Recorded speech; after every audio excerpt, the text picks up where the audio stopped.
3 គីឡូក្រាមមានសុខភាពដែលភូមិបណ្ដុំចេញសង្កាត់អូយ៉ាក្រុងនៅខេត្តបាត់ដំបងប្រវត្តិប្រកួតរបស់បង្គោលក្រហមគឺធ្លាប់ប្រកួតបានចំនួន1 ដងបាទក្នុងនោះគឺអ្នកទាំង1 ដងបាទហើយបង្គោលក្រហមបាទថានៅសមាគមក្លឹបស៊ីបានគុំខ្មែរបាទគ្រូបង្វឹកគឺលោកគ្រូសេបានហើយបង្វឹកត្រៀមជាមួយនឹងការរំលឹកគុណគ្រូតាមរបៀបរៀបព័ទ្ធសេបា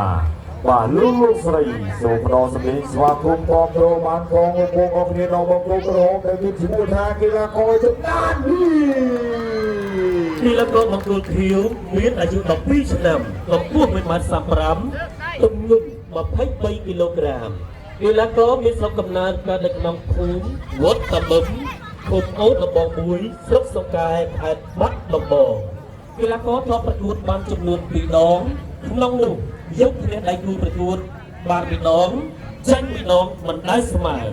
កីឡាករស្ថិតនៅក្នុងសមាគមក្លឹប KKB គុណខ្មែរបង្វឹកដោយលោកគ្រូជីយូថាថ្វាយបង្គំគ្រូតាមរបៀបព្រះរាជពុទ្ធសីមាលោកស្រីនិងកញ្ញាសូមសម្លេងស្វាគមន៍មកដល់កីឡាករបង្គោលខៀវទីវ៉ាន់ថៃ